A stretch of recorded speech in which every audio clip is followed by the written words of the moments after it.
Welcome back, everybody. It's been over a month for you guys. For us, it's been a week.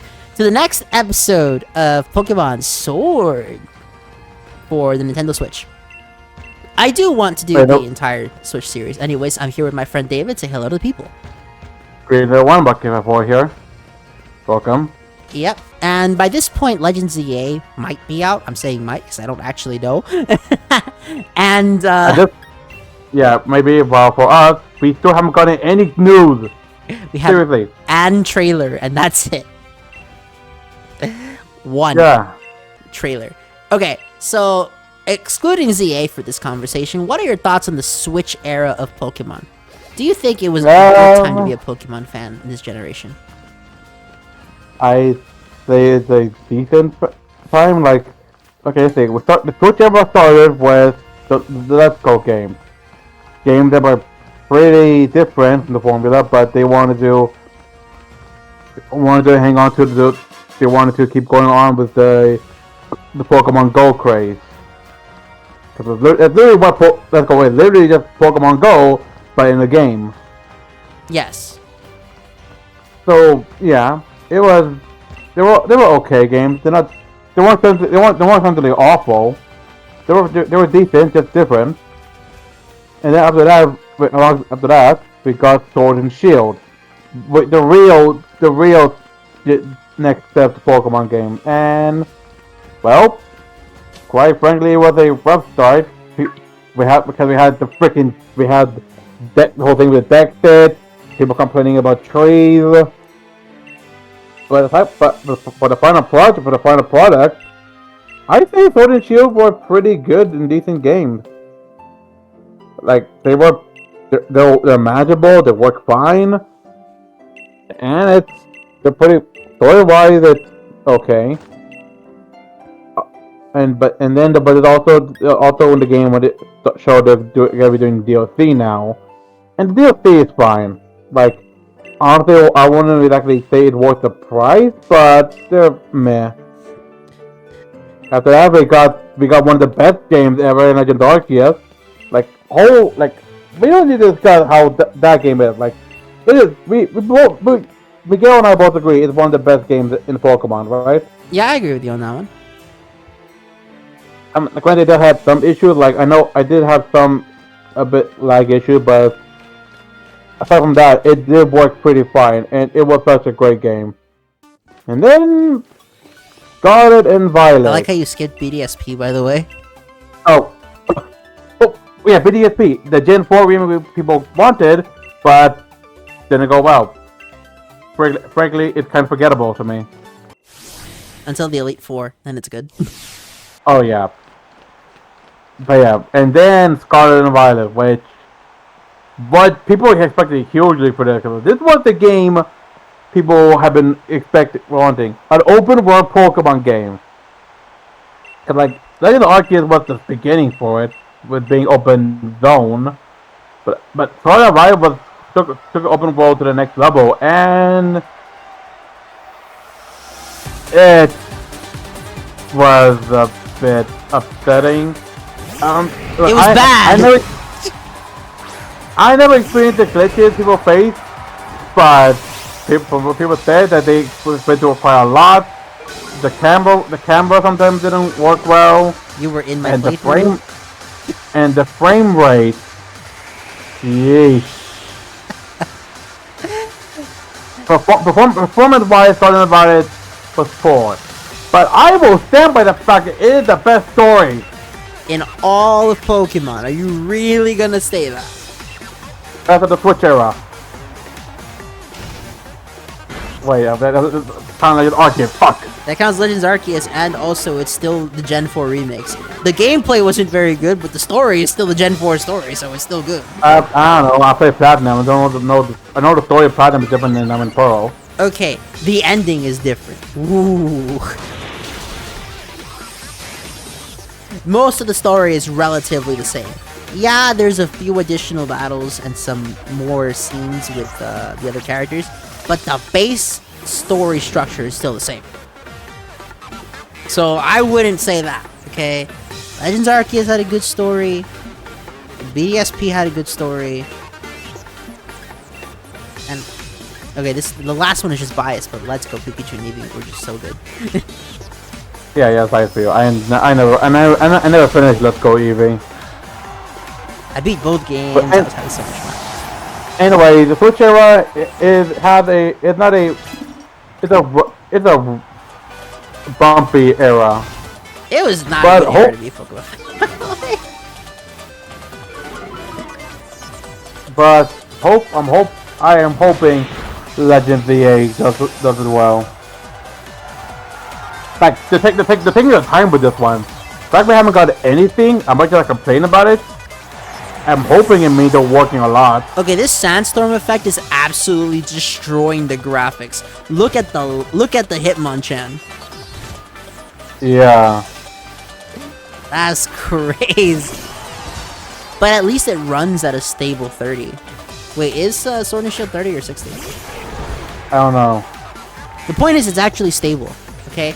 Also, in the lore of this game, for some reason, they say that Raihan is so strong that realistically he could be the champion of every other region, but he chooses to stay in Galar because Leon is the strongest champion. So, while we, the people, know that Red and Cynthia are the strongest, in the lore, the strongest champion is Leon. About that, they say that, but then literally when they revealed details, they said she was the strongest. That she was the strongest. Which is BS. In Paldea. Well, here's the thing, Gita in the champion level is not what it says.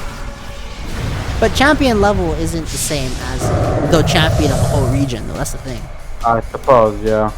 My issue with Scarlet and Violet are both technical and on a writing level. I don't know. It just wasn't it for me. The only people still talking about the story of Scarlet and Violet are the people who liked it. So of course all the current stuff is very positive about it. But if you look at the reception when it first came out, that wasn't the case.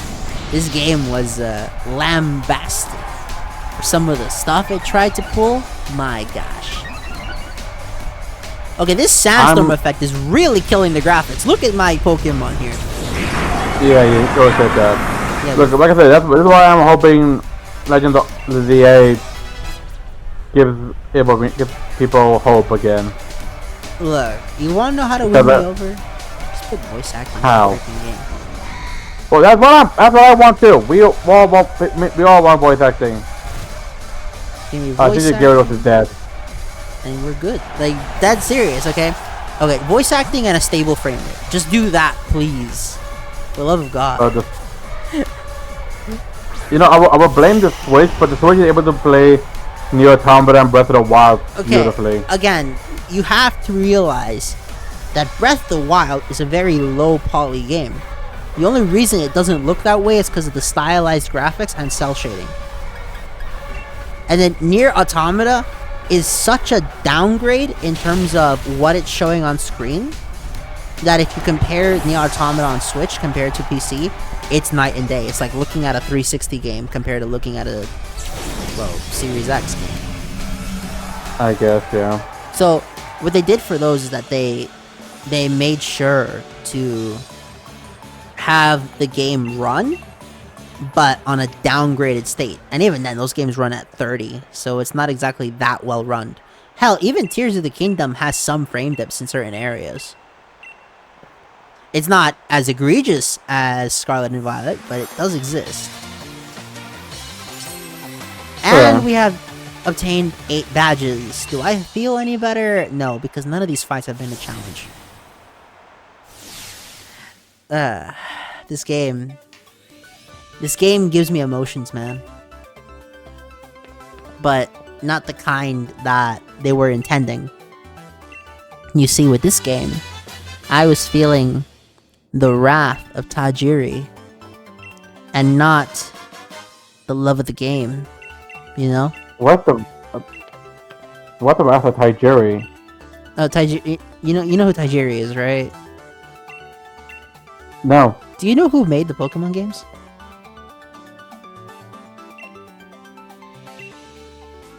Honestly, no. You don't know who Tajiri is, who Iwata is, who Masuda is? Iwata, I know. Do you know who Masuda is? Him I know too, yeah. Okay, well look up the origin of Gen 1, because that was a special case. You know Gen 1 had a 5-year development cycle? To this day, it's the only Pokemon generation that wasn't rushed. Every Pokemon game was a rush job. Besides Gen 1 in the main series. Did you know that? I do not know. Yeah. Hopefully Legends EA isn't a rush job. Yeah, hopefully so. Anyway, what do you thought here about Sonya becoming the professor mid-game? I mean, it's a cool scene. It's something that hasn't been done before. But then Sonya doesn't do much until post-game. So, we don't really get anything to pay it off. Also, Hop defeated Raihan in record time here. I don't believe this is truly real.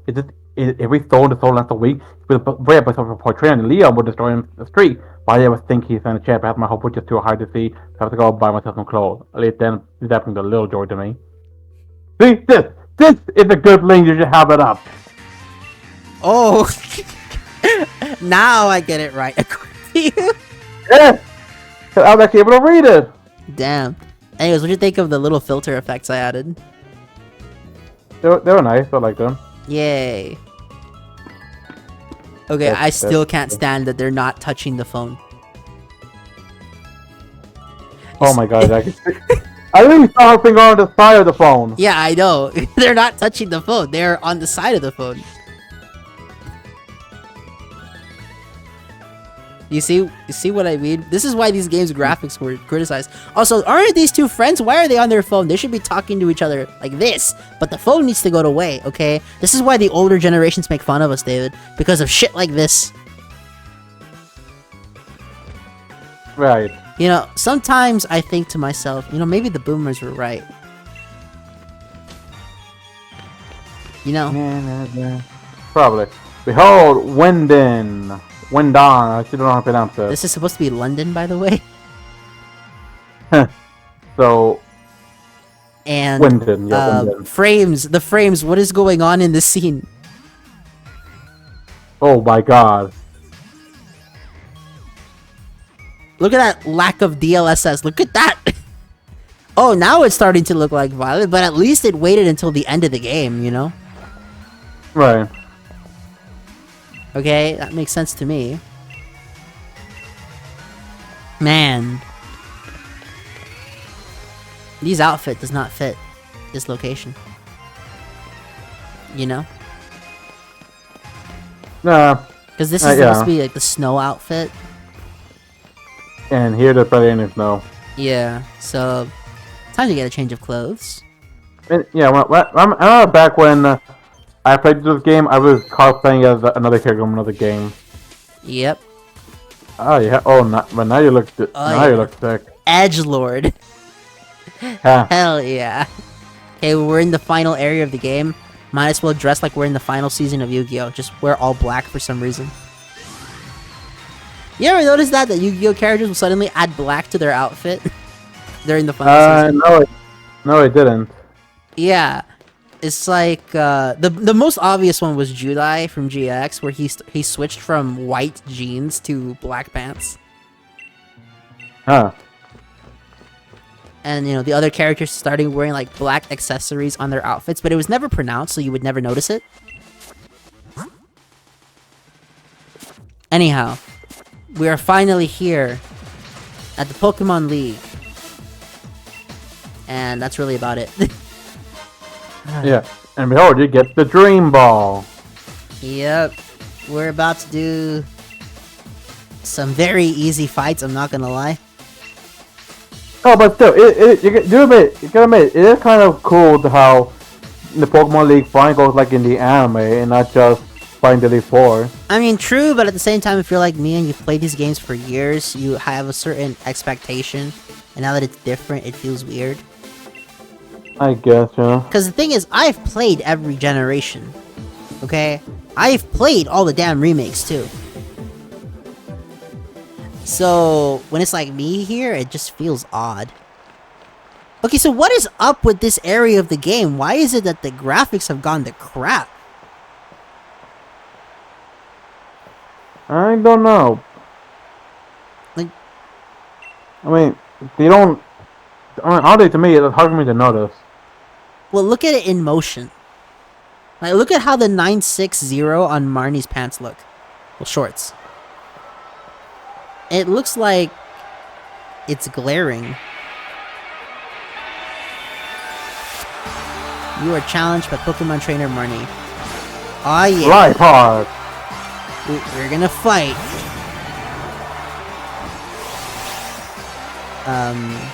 You know what? You take over the commentary because you actually like this story more. How do you think this takes over for like the climax of the story before the twist? What do you mean? Well, how do you think of this Pokemon League in the story works narratively prior to the twist of Chairman Rose? Oh, I honestly think that it worked pretty well. That actually kind of the twist was obviously I already knew Rose was gonna be the bad guy, but I'll admit it was surprising when they did it in the middle of the freaking league. That I admit was surprising. Like I don't know, that surprised me actually. I actually kind of liked it. How he just basically goes full out due to on what is probably the most important day of the league of the region actually. He could have waited one day. That's the whole point of Rose. Like I know he's impatient. He's trying to solve a problem that's not even close to coming.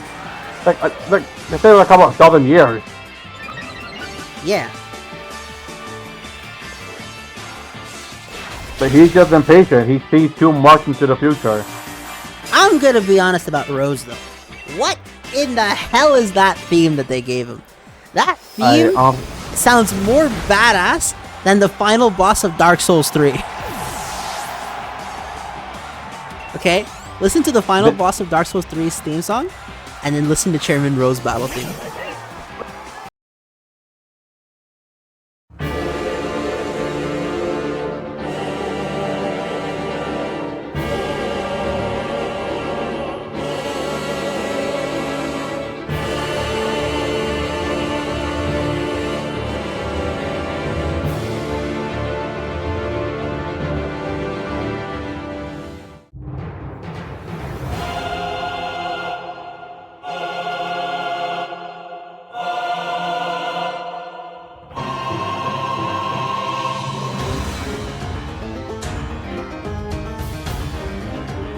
Well, we'll take a listen to it when we get to that, but so then we're going off with this. Like I said, so I know the Mario are different than the usual Pokemon League where we just fight the Elite Four and then the champion.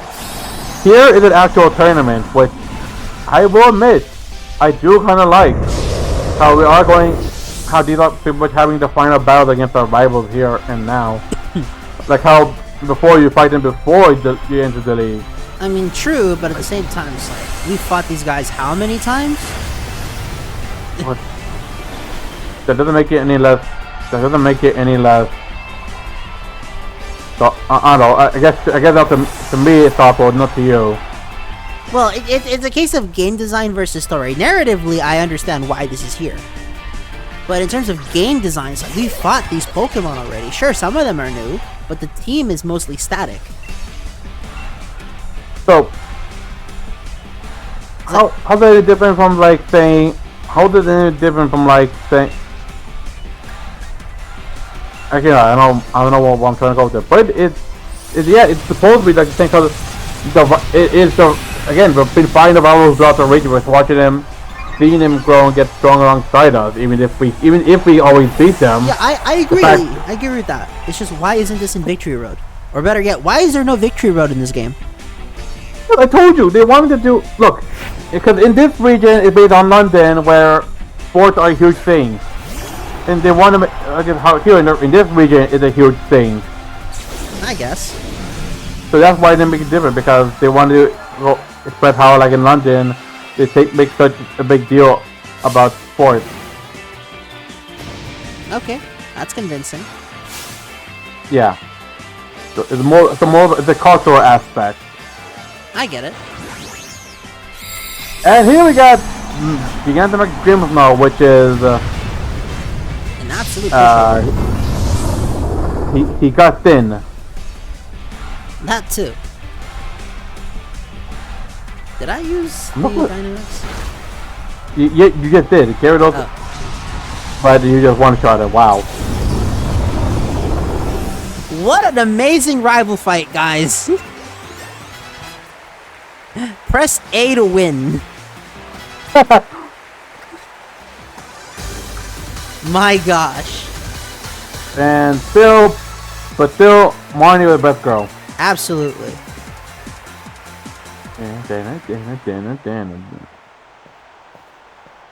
Absolutely. Yeah. You know, I do like how in the English text they actually use the British spelling for some words. Oh yeah, I actually like that too. Yep. Hello, Hop. Prepare to get absolutely obliterated. You stand no chance. Okay, is it? I think this might actually be the recording software because I don't remember the frames dipping like this in this episode. But it could probably be. But then the question is, what caused the recording software to dip frames? Because normally I don't dip frames like this.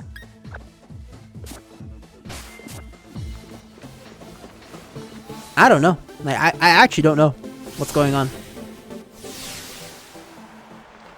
Regardless, here we are now going to fight our good friend Hop, who and here we're at the climax of his character arc, where he accomplishes nothing. Oh my god, dude! Just because you think quantum losses mean nothing. Look, making it to the league is cool and all, but it's like he still doubts himself at this point. He really shouldn't. Okay, if he made it this far, he should have the confidence. Okay? And I'm pretty sure he actually still tells you, hey, that's great, you still know your type matches. I think it's still in this fight. Right? Look, I don't know, probably let's see. But anyway, I'm still standing by the fact that the Hop is one of the most well-written characters rivals in Pokemon. I'm standing by it. He's one of the best. I don't think he is. He I does think he's one of. Yeah, he does say he's super effective. Okay. He even compliments you. Like, come on, guys, we're in the finals. You should know about super effective hits, Hop. In fact, you shouldn't even be shocked that I went for one.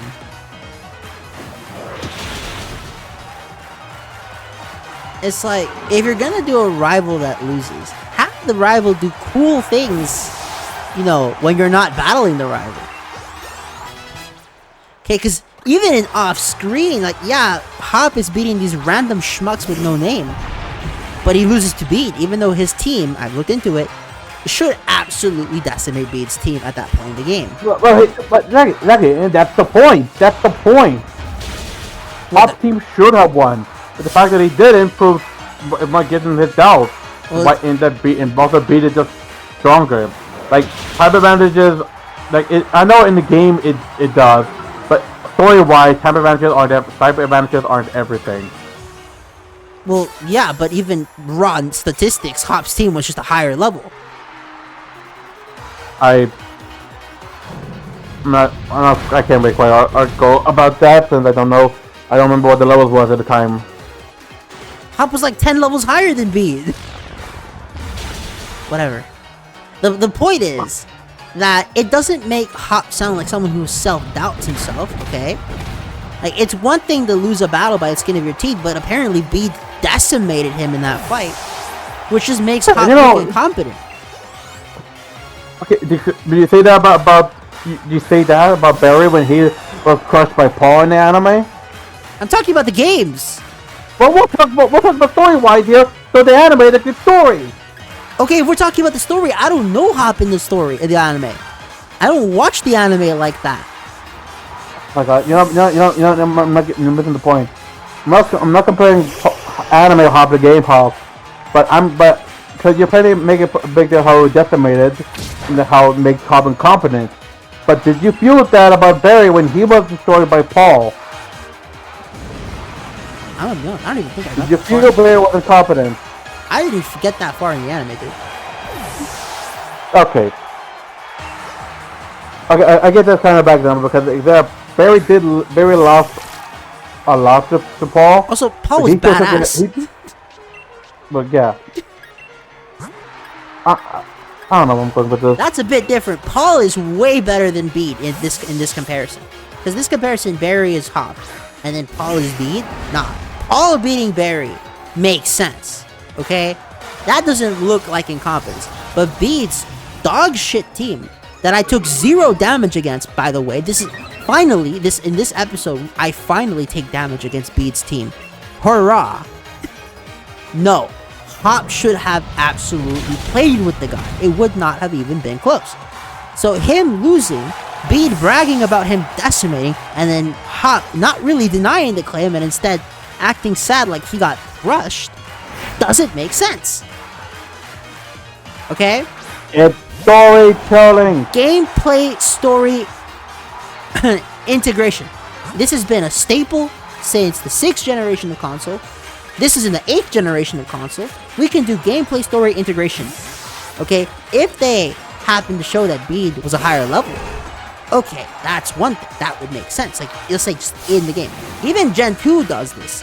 Gen 2 does this where in the story, we know that Silver is a bit of a prick to his Pokemon, but when we get to Kanto and have to fight with him, he has a Crobat. Gameplay story integration, because by this point, he has learned his lesson from you, the player, and starts treating his Pokemon with kindness. Therefore, his Golbat became a Crobat.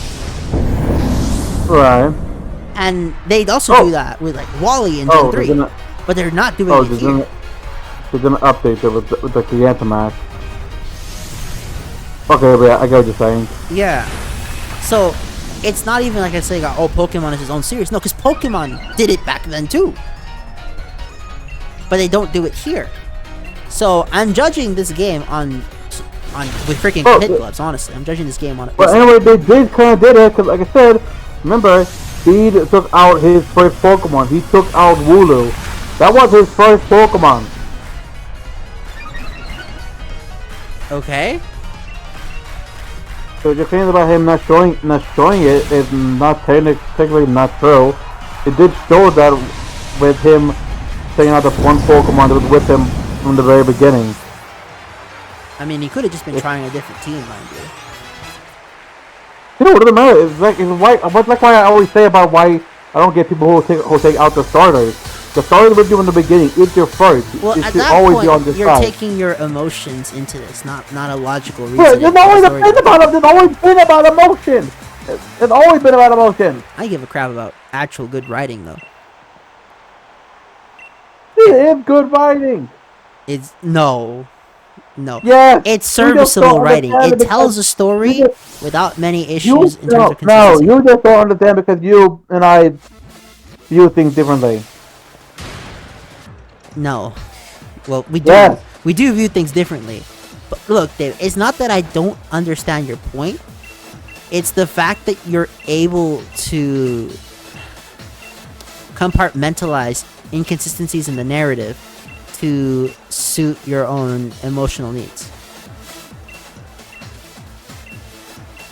Like, if I try to do that, it just... How? You're completely neglecting gameplay story integration for the sake of serving the narrative so that it has more of an emotional impact on you, the player. That's what you're doing. But there is gameplay story integration. Again, it took out the Wooloo. He took out his starter. Like, yeah, here's the thing. The starter he chose in his first starter. It was the Wooloo was the starter. But mind you, he kept the starter the whole time. That thing never left. I'm not talking about his Grookey. I'm talking about his real starter. The first Pokemon he ever had, Wooloo. And that was his real starter. Hey, Wooloo doesn't even have that good of a stats, though, honestly. It doesn't matter. It was his starter, his first. So? He was... There's the gameplay story integration. Like, he took it out, show that he thinking himself confident anymore. I mean, he was also saying that he was testing a different team, mind you. That's what he said. It's one of those things like how you say you're okay, but you're not really not. That was his reasoning. Okay. I don't My know. throat. I don't know, man. Maybe there's just something that younger people see in this kind of storytelling, but I just don't see it. Anyway, here's Pierce. Okay, what exactly is Pierce doing here? Why is it that we go from, oh, they're in a meeting? That means we have to raid Macrocosmos. What the hell? We just go up the Rose Tower because we have a hunch. And it's not even that there's a bad thing. It's just we're trying to figure out where the hell Lee is, okay? Like, why are we trying to have fun here? Macrocosmos has not done anything bad to us. Champion Rose has at no point made himself a threat in the narrative. Anyways, we're going to the next episode. Have a nice day, everybody. Right enough,